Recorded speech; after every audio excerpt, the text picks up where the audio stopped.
Verify administrator. Verify successful. 1.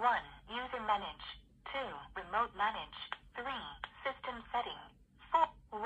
Create administrator. 2. Create normal user. 3. Create course user. 1. Enroll password. 2. Enroll IC card. 3. In current user. 0. 1.